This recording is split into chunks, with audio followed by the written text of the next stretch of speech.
Bonjour, good day. Hello everyone, welcome. Merci et bienvenue. My name is Will Straw. I'm the director of the McGill Institute for the Study of Canada, otherwise and henceforth today known as MISC. And I feel very privileged to be here today as the Institute celebrates its 20th anniversary. Il me fait grand plaisir de vous accueillir aujourd'hui au nom de l'Institut alors que l'Institut célèbre son 20th anniversaire. And we're celebrating with a large public education event, a symposium that we've called Canada Remix, in which we ask the question, how might we remix Canada? Aujourd'hui, nous avons réuni des Canadiens fascinants de divers milieux, incluant la politique, les arts, l'activisme et les médias, pour poser la question, comment pouvons-nous remixer le Canada? And we'll be discussing what we need to do to ensure the future development of our democracy.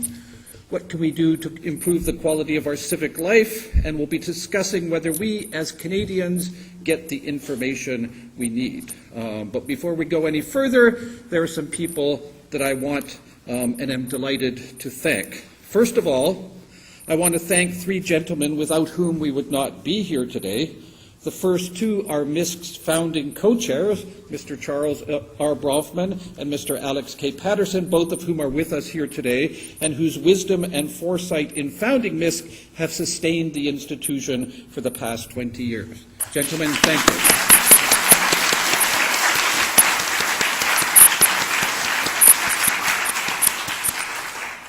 The other gentleman I wish to thank is MISC founding director and Hiram Mills Professor Emeritus Desmond Morton, who is here tonight with his wife Gail Eakin.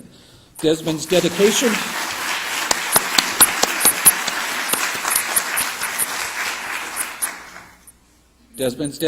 to MISC and its mission have shaped the Institute since its earliest days, and his love for teaching continues to inspire new generations of students at MISC every year, as I witness on a yearly basis.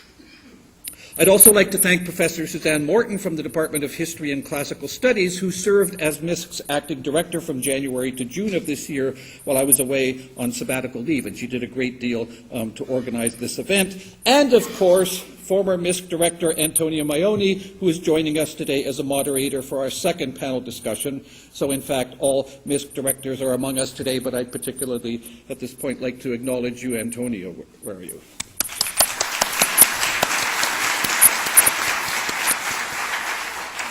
And my thanks to MISC's Board of Trustees, especially our former board co-chairs, Denise Chong and Lily de Grandpré, as well as our new, well, before I name the new ones, I'd like to offer a special thanks to Lily and Denise, who conceived this idea, brought it to fruition, and have been incredible supporters, working hard for MISC for many years. So.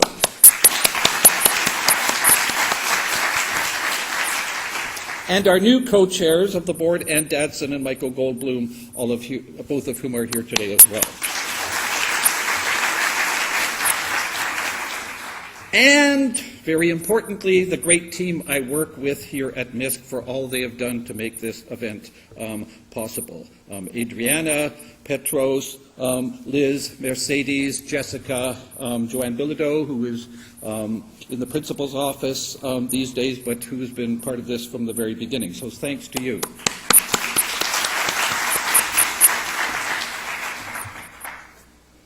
L'Institut d'études sur le Canada est une institution unique au Canada. Nos étudiants de premier cycle sont hors pair et plusieurs d'entre eux poursuivent des réalisations fantastiques après leur temps avec nous.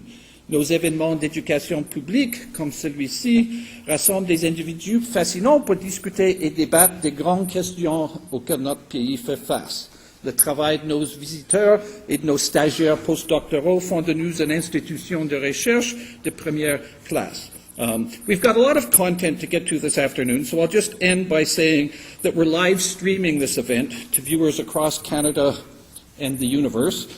You can view the link on the front page of your program, and we're also tweeting the entire conference en anglais et en français, and you can follow us using the hashtag Canada Remix which is you can see on the screen and is on your program as well. And we will be taking audience questions for all of our speakers via Twitter using the Canada Remix hashtag. So please pose your questions there.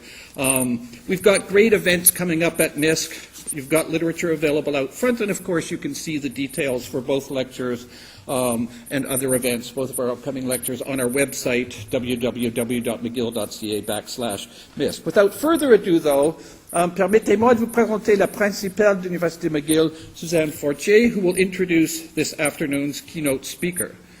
Principal Fortier, bienvenue.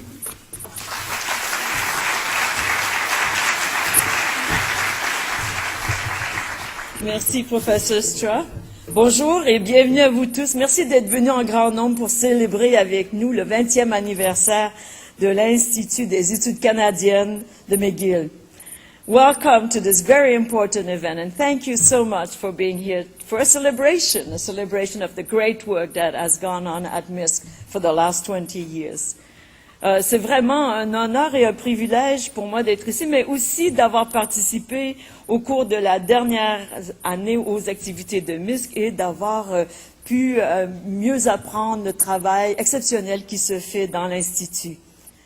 Comme vous savez, outre l'enseignement et la recherche, l'une des grandes forces de l'Institut d'études canadiennes est sa capacité de nouer des liens avec la communauté. Et en fait, MISC conferences and lectures, such as today's symposiums, are important opportunities for open, non-partisan dialogue connecting people from different perspectives and different backgrounds. I would like also to give my words of appreciation for the two co-founders of the McGill Institute for the Study of Canada, Charles Bruntman and Alec Patterson. Like good parents, they left a very strong DNA identity in MISC, a strong vision that was one of creating an institute that would study our country, that would make sure that these studies would contribute to building the future of our country, and that these studies would be extended to interactions with the broader Canadian society. So merci beaucoup à Charles et Alec pour cette contribution exceptionnelle à l'Institut des études canadiennes et à McGill. Merci.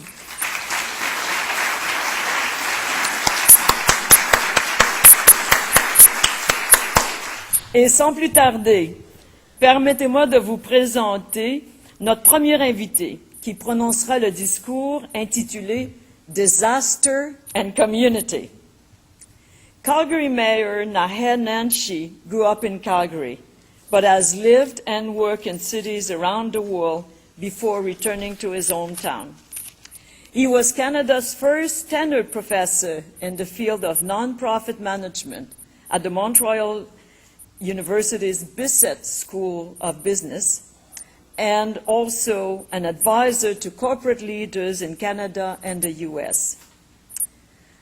During the floods that overwhelmed Calgary in 2013, when the Bow and Elbow rivers overflowed, Mayor Nenshi became a leader for Calgary's citizens. In press conferences, in one-on-one meetings with Calgarians, and on social media, where he was dubbed Super Nenshi. Indeed, Mayor Nenshi went for days with little sleep while working to handle the crisis for the benefit of all of the citizens of his city. Mayor Nenshi.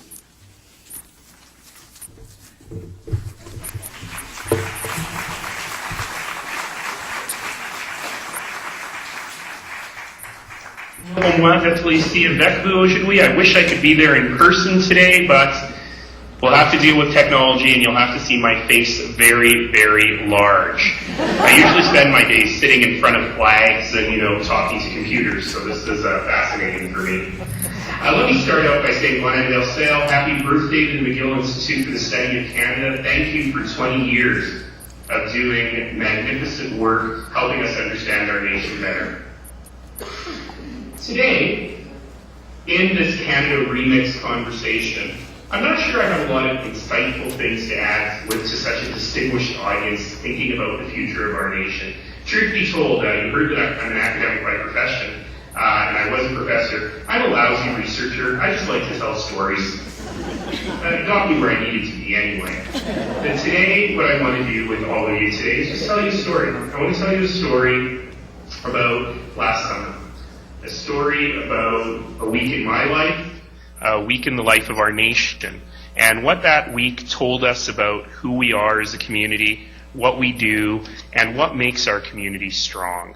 And really, I think it's a story about Canada. It's a story of what we've managed to create here together as Canadians, and what, when we have our partisan battles and our academic arguments, we can never forget about who we are together as a community. So, we'll see if the technology works for us. There we are. June 2013. I am in Ottawa. I am speaking to a number of groups in our nation's capital, particularly to large groups, including many folks from the federal government. And I use my favorite line when I talk about the federal government, which is funnier because it's true. I never really can remember what it is that the federal government does. The last time I said that, someone yelled out in the audience, "The post office." Okay. You know, defense, obviously, and international stuff. But as I tell this story, you will learn that I certainly learned one important thing that the federal government does, and that is when you have a natural disaster, they send in the army, and that is tremendously helpful. But I was in Ottawa, and then I flew to Toronto. Now, when I made it to Toronto, I was picked up at the airport by a very good friend of mine, a woman called Allison Lotes. Allison, by the way, has recently written a book called Tragedy in the Commons. If you haven't read it, you must read it. It's a horror story. It's a frightening horror story about our federal government and about civic engagement in our government. But that night, we weren't talking as academics or as an author and a fan. It actually turned out that I had arranged my trip to Ottawa and Toronto, where I was doing lots of public sessions, to coincide so that I could finish my public sessions on Friday night and then head out to St. Catharines, Ontario for Allison's wedding. And she picked me up from the airport, and I said to her, "Allison, I cannot believe that 3 days before your wedding, you have time to come and pick me up from the airport and take me for dinner." And she said, "Naheed, I cannot believe with your schedule that you actually are able to attend my wedding." And I said, "Allison, nothing on earth could prevent me from attending your wedding." And at that exact moment, upstream of Calgary in a town called Canmore, the rain started to fall. By the way, this spring, Calgary was probably the only place in Canada that did not greet the end of the ridiculous winter we had with unbridled enthusiasm. People were a little bit nervous about what the spring rains might bring. And at that moment, while Calgary was all nervous about another flood, Allison sends me a photo of her brand new baby, Alec. And I said, "Congratulations, except I don't know how I feel about milestones in your life." Luckily, everything worked out fine. The rain began to fall. The next morning, I was giving a breakfast speech. I hate giving breakfast speeches in downtown Toronto. And my chief of staff, who had been traveling with me, and he rarely does, well, he has a terrible habit. And his terrible habit is that he is never present with you in the conversation. Luckily, he's got a giant brain, but you only get half of it at a time, because half of it is with you and the other half is on his mobile device trying to figure out what else is going on in the world. And so he was sitting in the front row at my breakfast speech and never once looked up. He was on his phone the entire time. And I thought to myself, I'm giving a pretty brilliant speech here. You should be paying more attention. And then it occurred to me that it was only 6 o'clock in the morning in Calgary. Who in the world was he talking to, and why did he keep getting up and taking phone calls? And when I finished my speech, he pulled me off to the side and he said, "We have a problem." See, the geography of Calgary is such that our two rivers, the Bow and the Elbow River, which meet just behind City Hall where I'm sitting right now, and yes, I know it's funny that they're called the Bow and Elbow Rivers, are very close to their headwaters. So unlike in a place like Manitoba, where you can see the flood coming, and you may have days to prepare, in Calgary you'll never have days to prepare. If the rivers crest at their headwaters, they're to Calgary within a matter of hours. And so we knew this was happening. Canmore had already been devastated, the water was on its way to Calgary, and as near as we could figure, the water would be approximately 7 times the size of our last flooding event in 2005. So from that place in Toronto, I declared a state of local emergency.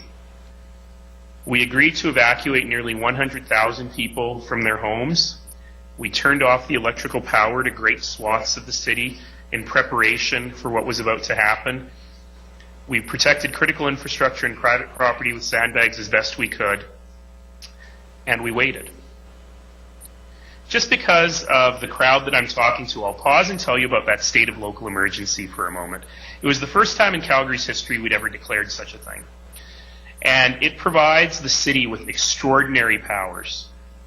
The power to conscript people into service, the power to set prices, the power to confiscate private property. And just again, because of this crowd, I'll tell you, technically, it's very interesting. When we sign a state of local emergency, those powers devolve to the mayor. And by convention, the mayor immediately signs a second piece of paper devolving those powers to the Director of Emergency Management. Why do we do that? Because the Director of Emergency Management is a civil servant. If he screws up, he can be accountable, he can be fired. I probably don't need to tell people in Montreal that if the mayor screws up, you're stuck with him. Not that your current mayor ever would. So it's a good governance thing, and it really talks about how we work as a community and our government works well, and I'm going to come back to that point in just a moment. But the funny part of all of this is I've got a wonderful staff here, mostly younger people, and my young communications advisor about a week into the event said, "This state of local emergency is crazy, Mayor." And I said, "How do you mean?" And he goes, It's just like when they declared the War Measures Act." And I said, "Well, I'm glad you paid attention in your social studies classes, because we did declare the War Measures Act. That's what it's called now." So we're getting something good in Canadian education. Nonetheless, I got to Calgary late on that Thursday night and assessed the damage to the city. I took this picture on Friday. I was in a helicopter. I didn't even have time to think about, ooh, I'm in a helicopter. I wanted to show you this picture for a couple of reasons. Number one is what you're looking at is the Bow River. The Bow River, as I said, is one of 2 rivers that flow through Calgary. On a normal day in June, the Bow River runs pretty high. It can be at about 200 or 300 cubic meters per second. What you're looking at right now is the Bow River running at nearly 2,200 cubic meters per second. The other river in Calgary, the Elbow River, is controlled by a dam. And so it's very, very placid. One of the favorite things of Calgarians to do in the summer is to get on an air mattress and float down the Elbow River. On a June day, it would normally run at 25 or 30 cubic meters per second. At the time I took this photo, instead of 25 or 30 cubic meters per second, it was running at 700. So on the top of your photo, on the top of your screen, you see the south bank of the Bow River. That's the community of Bowness. Those beautiful Venetian canals you see used to be roads. Those patches of trees you see, well, those used to be people's houses. But the real reason I show you this picture is not to show you the top of the screen, but actually for you to take a look at the bottom of the screen. That's the north bank of the Bow River, the community of Montgomery. And you'll notice in Montgomery, the streets are dry. There's not a drop of water in the basements. Folks, that's nature. No matter how sophisticated we are, no matter how modern we think we are as a community in our great cities in this nation, that's nature. One side of the Bow River, you're underwater. The other bank of the river, you're high and dry. And these are things that we cannot control. The floods of 2013 in southern Alberta were the most expensive natural disaster in Canadian history. $6 billion+ worth of damage. In the city of Calgary alone, Damage to public infrastructure was more than $500 million. To give you some context for that, the $6 billion that we are spending on disaster recovery in southern Alberta would double my rapid transit network. It would double the train network in Calgary.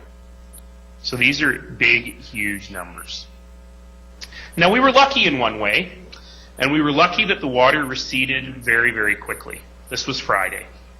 By Saturday, we were starting to see what those roads looked like as the water came back and what the damage was. And we came to an interesting question, which was, because the power had been turned off, because there had been damage to the homes, traditional disaster management work would tell you that every single one of those homes needed to be inspected before people could go home. But we also understood the very human need for people to see their house, to see what kind of damage was there, to make short and long-term plans for themselves and their families. And we decided that we could rely upon one very important treatise, one very important philosophy that too many governments have forgotten, which is in fact my core political philosophy. People always ask me, are you left-wing or right-wing? What do you stand for? And I always say, I only have one core political philosophy. And my core political philosophy is, people aren't stupid. I know that's kind of shocking for people who follow our provincial and federal governments. Citizens aren't stupid. Citizens can be trusted to join into the conversation, and above all, citizens can be trusted to do the right thing. So that informed all of the communications we did during the flood. I made a simple rule, which was that if we knew something, everyone knew what we knew. Unless there was a compelling public safety reason to hold back information, we never would. And we never did, by the way. So using that same philosophy, we said, people can be trusted to do the right thing. So we said to 35,000 people, you know what? You can go home now. But you need to help us. You need to follow a few basic rules. Don't go straight home. Go to your local community center first. They'll give you a checklist and some supplies. When you get to your street, if there's water on the road, don't go any further. When you get to your house, if there's water on the walkway, don't go any further. When you open your house door, if there's water on the main floor, don't go in.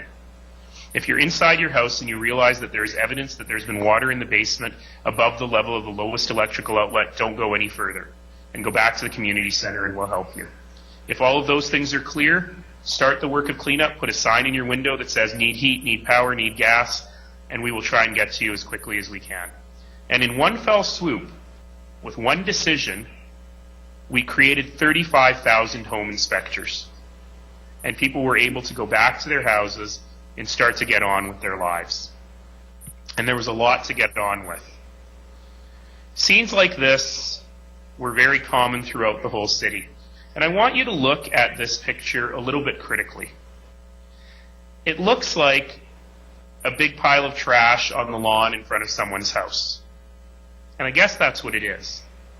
A big pile of trash in front of a really nice home in a really nice neighborhood. But when we look more closely, well, that trash, it's your kids' report cards. It's their artwork. It's your family photo albums.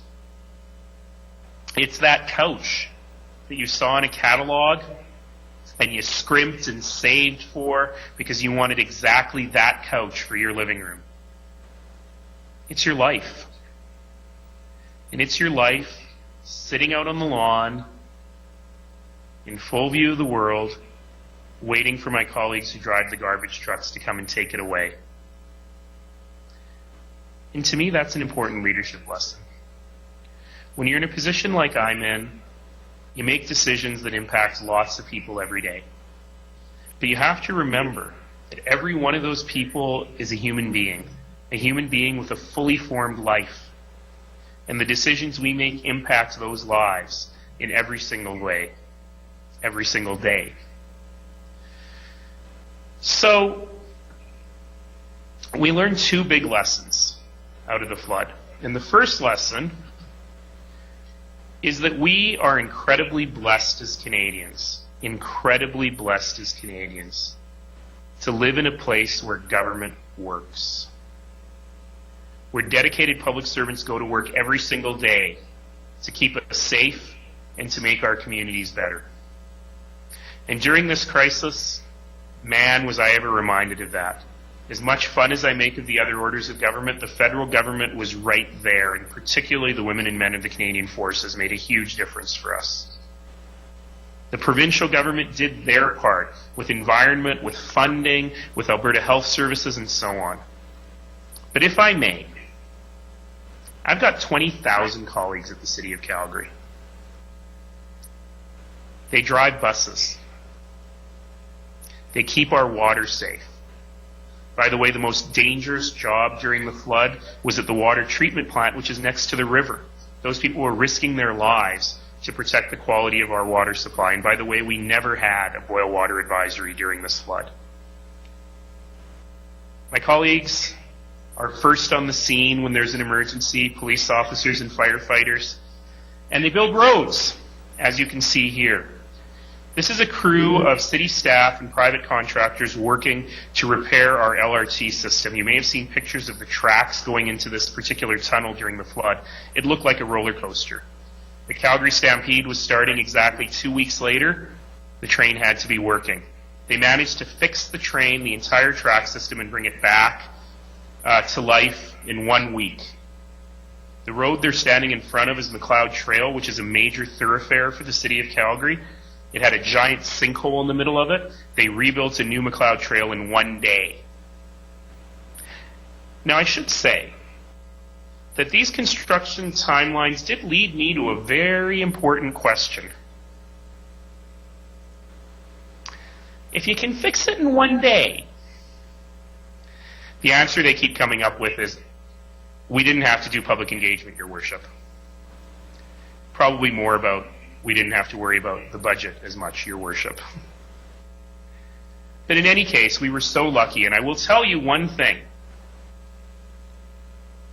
The line that I use when I talk about the flood in Calgary that gets more applause than anything else is when I say, God bless the garbage men. Driving those giant trucks, 16, 17, 18, 19 hours a day, men and women, up and down those flood-impacted streets, just trying to bring a bit of cleanliness, a bit of normalcy back to the community, and how important that work that we never ever think about unless our garbage doesn't get picked up is every single day. But I also know that none of my colleagues in the public service will particularly begrudge me for saying that our job as public servants is made so much easier by the quality of the public whom we serve. And that's really what I'm going to spend the rest of my time with you on. When the crisis hit, and I flew back from Toronto, I walked into the Emergency Operations Center of the City of Calgary. Imagine every movie you've ever seen about NASA and what mission control looks like. A wall of video monitors, 1 million cubicles in front. You can smell the adrenaline, the passion, and the drive. It's like a giant game of whack-a-mole. People are jumping up in their podiums, in their cubicles, saying things like, I need to evacuate a building in Chinatown.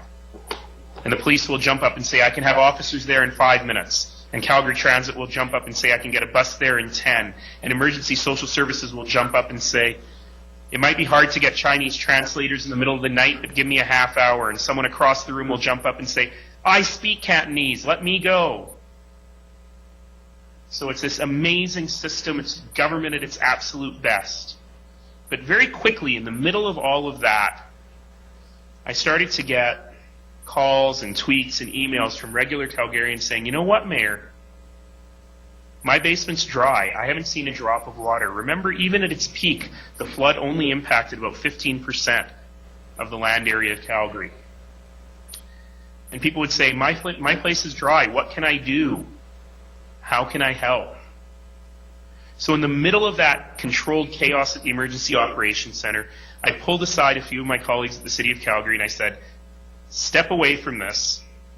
Your job is to manage the volunteer response. How are we going to get people who want to help helping? And bless their souls, I do love my colleagues, but sometimes public servants can get a little bit, well, public servanty. And they immediately started getting nervous. What about liability? What if someone hurts themselves? How do we transport people? And they started fighting and fighting and fighting about all of this stuff. And they really couldn't come down to a conclusion of what we were going to do about all these volunteers that we knew were going to come. And I left the emergency operations center in the wee hours of the morning on Sunday night, Monday morning, to try and get a little bit of sleep. And when I woke up the next morning, my radio went off and I heard an announcement. If you'd like to volunteer, the City of Calgary is inviting you to meet at McMahon Stadium in 2 hours' time. And you can imagine, I sat up in bed and said, how'd that happen? And so I phoned and asked, what did you guys do here? And they said, well, Your Worship, after you left last night, we figured we had to do something, we had to get started, so we just decided we would have people meet at McMahon Stadium. And I said, well, that's great, but were you planning on telling anyone? You've only given them 2 hours notice on a Monday morning. Who's going to show up? And they said, well, Your Worship, that's actually on purpose, because we don't know what we're doing. And we figure that if a couple hundred people show up today, we'll figure out what we're doing and we'll be ready for a bigger crowd tomorrow. And I rolled my eyes as I do and I said, you know, you guys are dreaming. 200 people are not going to show up. 40 or 50 people are going to show up. But I guess I better go over there and say thank you to the folks. So I got dressed and made my way to McMahon Stadium, and of course this is what I saw.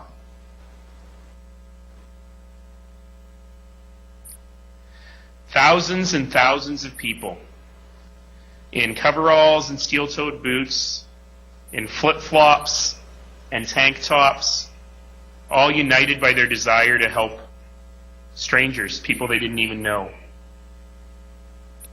There was no PA system. When I got there, one of my colleagues was standing on a folding table, attempting to address the crowd. And then I had a brainstorm. I realized that the fire chief had loaned me a vehicle the day before so that I could get into the evacuated zones. And that vehicle had lights and sirens. By the way, he never asked for it back, which tells you a lot about asset management in the Calgary Fire Department. By the way, every time I tell that joke, the fire chief says, actually, it tells you more about the fact that nobody can walk up to the mayor and say, I want my car back. Anyway, I realized that because it had lights and sirens, it must have that thing you never want if you're driving late at night, which is the voice of God behind you. Pull over now. So I climbed up on that table, I leaned into the driver's side of the truck, I pulled out the little PA, and I started talking to people. And my colleague who had been up on the table before me said, Mayor, send them home. We've run out of forms. Oh, you think I'm kidding? Look at the guy in the gray shirt right at the front. He's got one of the last forms. And so I took a deep breath. I stood up there. I looked out at this crowd. Visions of municipal lawyers who are a very special breed danced in front of my eyes. And I said, okay, folks, we've run out of forms. There's no more room on the buses. But you're here to help. And you want to help. So go help. Just go. You know what neighborhoods have been badly hit. Just go. And when you get there, it'll be very clear what you can do. You may have to go door to door. I bet you won't. Just go. Just go. And they did. They went. And what followed was the most remarkable outpouring of the power and the resilience of humanity that I have ever seen. If I were still an academic, and I keep reminding the people at Mount Royal University, I'm only on leave. I'm supposed to come back. But if I were still an academic, this would probably be the next 10 years of my research. How do people organize themselves in the lack of formal organization to do extraordinary things? How do everyday people doing everyday things with their everyday hands make extraordinary change in the world? We saw scenes like this throughout the city. Volunteers doing back-breaking, heavy-duty labor for people they didn't even know. This is my favorite photo. I love this photo for so many reasons. First of all, it shows you that the water that was in those basements was not crystal clean glacier water by the time it got to the basements. These people are dirty, they're sweaty, they stink. They actually have no idea whose house it is they're standing in front of. They just know it's someone who needed help and they've been in there for a couple days. Excuse me. They've learned more about ripping out drywall than I will ever know. And they're still smiling. The reason, though, that I love this photo the most is I'd like you to look at their hands. They're so filthy, but their hands are clean. And they're eating hamburgers. And it's the hamburgers that makes me love this photo. Because it reminds me that everyone in our community figured out how they could help. Whether they were doing the back-breaking labor or delivering food to the volunteers. Whether they were kids who put lemonade stands on what felt like every corner in the city. Oh my God, I drank a lot of lemonade that week. Raising money for flood relief. Every single person figured out what they could do. This picture always reminds me of a woman that I call Sam's mother. Now, Sam's mom is a fully realized human being. Her name is Lori. She's a professional woman. I used to think she was a lawyer, but she was actually at a speech I gave recently and jumped up and said, teacher, I'm a fully realized human being. I'm not a lawyer. And I remember meeting her that night when she was thinking of herself as Sam's mom. I got into a habit.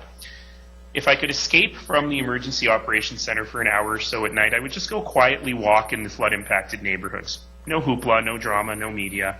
I would just walk and talk to people about their experience and what had happened. I think leaders need to be able to understand human stories. And so one night I was walking and I met Sam's mom and she said to me, you know, Mayor, I've lost everything in my house. We had 4 feet of water on the main floor. We stripped everything down to the studs. I don't have a stove. I don't have a fridge. I don't have cabinets. I don't have any way to prepare meals for my family. But you know what, Mayor? Tonight for dinner, we had hot shepherd's pie. And when I'm having a rough day, which happens once in a while in this job, I think about that shepherd's pie. I think about the hands that made it, that boiled and peeled and mashed the potatoes, that put the mixture into a casserole dish and quickly covered it with aluminum foil, and the mind that thought for a second, I am never going to see my casserole dish again. But that's okay, because this has to go out the door right now. Because somewhere out there, there's a family that hasn't had a hot meal in days, and I want them to get this shepherd's pie while it's hot. And I think about the hands that did that, and I realize where true power in our community comes from.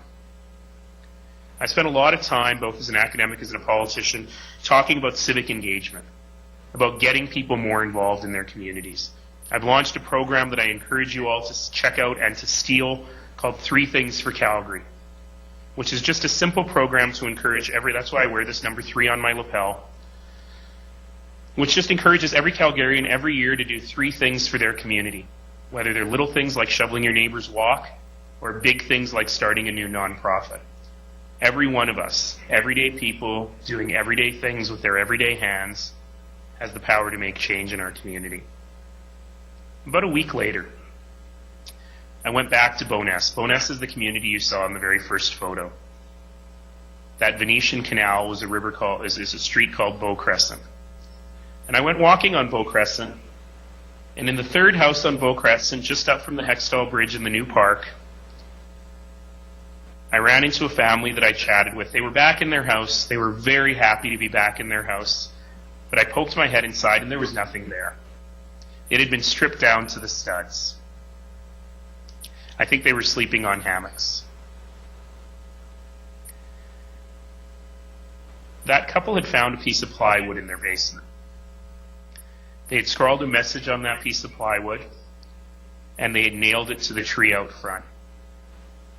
And of everything I saw that week, all the things I never thought I would see in my life, the rivers running higher and faster and angrier than I had ever experienced, the devastation, the loss, the damage, the hamburgers, of all the things I saw that week, this sign is the one thing that I will never forget. Because to me it encapsulates what happened during that crisis, but it also encapsulates why Canada works, and what I hope you'll get a chance to talk about this afternoon.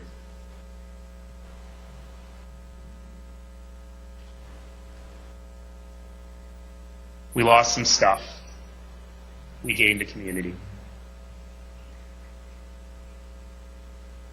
So as today you continue your discussions thinking about the last 20 years, and you think about what makes this country work, and we listen to lots of academics and people on every side of the political spectrum debating and discussing everything from universal health care to equalization payments to the bilingual nature of our country and all those things that we talked about when I studied this stuff and we continue to talk about. I'd like you to remember that what makes Canada work is something very, very simple.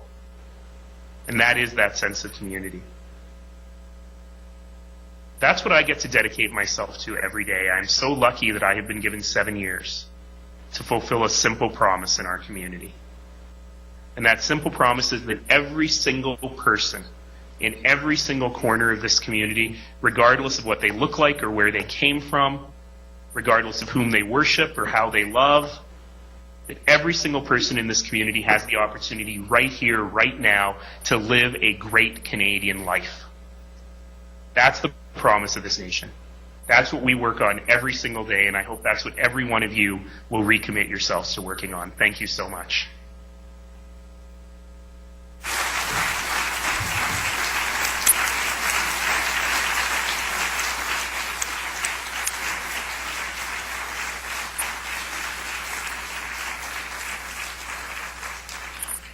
Thank you so much, Mayor Nenshi. Can you hear me? I sure can. Okay, we have a couple of questions from people who've tweeted them in. One is from someone named Liz Four. She said, what do you do differently as mayor now, having dealt with the 2013 floods? Well, we learned, as I said, a fair number of things during the flooding. And really, the biggest thing that I learned was around how people can come to the table when we set the table for them, when we set expectations, like with 3 Things for Calgary. So rather than answer the question of what do I do differently, because I think I'm still the same guy, I'll answer a slightly different question, is what can we do even better? And so the question I have for myself is, when you look at that photo of those people at McMahon Stadium, and you see that power of humanity that comes together during a crisis, how do we harness that same power to work on homelessness and poverty and environment and all of the other issues that we face every single day?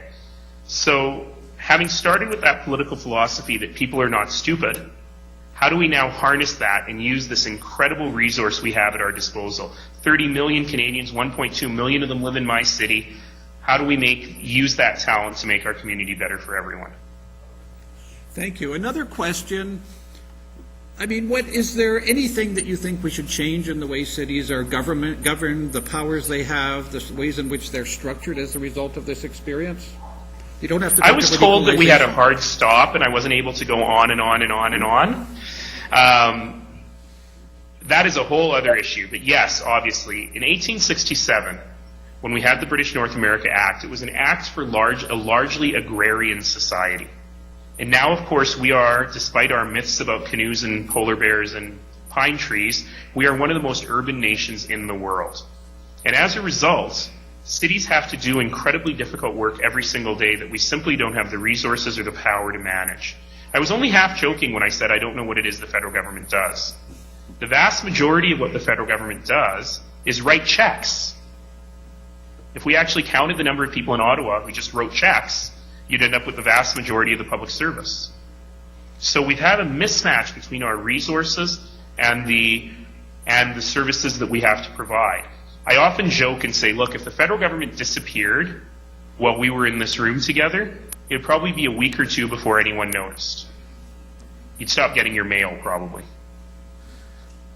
If your provincial government disappeared, you'd notice pretty quick because you're at a university, but it might be an hour or two before you had a real impact. If your municipal government disappeared, even in Montreal, if your municipal governments, actually you should say municipal governments because you have, I don't know, 107 of them on the island or something. If your municipal governments disappeared, well, you'd have no police, you'd have no fire, you'd have no roads, you'd have no transit, you'd have no clean water, you'd have no parks, you'd have no rinks, you'd have no recreation facilities. And you'd notice pretty quickly because you'd be dead. Yet, the municipal order of government gets 7 or 8 cents of every tax dollar that's spent. And I have to spend most of my life walking around with my hat out saying, please, sir, can I have some more? And we got to fix it. And I'm not talking about constitutional change, but I'm talking about realigning the ability to have revenue with the order of government that actually delivers the service. It's good sense, it makes sense, but it requires our provincial and federal governments to understand that in some ways their spending power is the only power they have. Okay.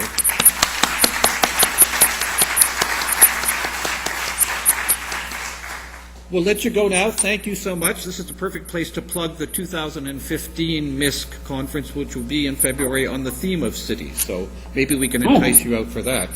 I'd love it. Thank you very much. Thank you all. Have a wonderful conference and happy birthday once again to MISC.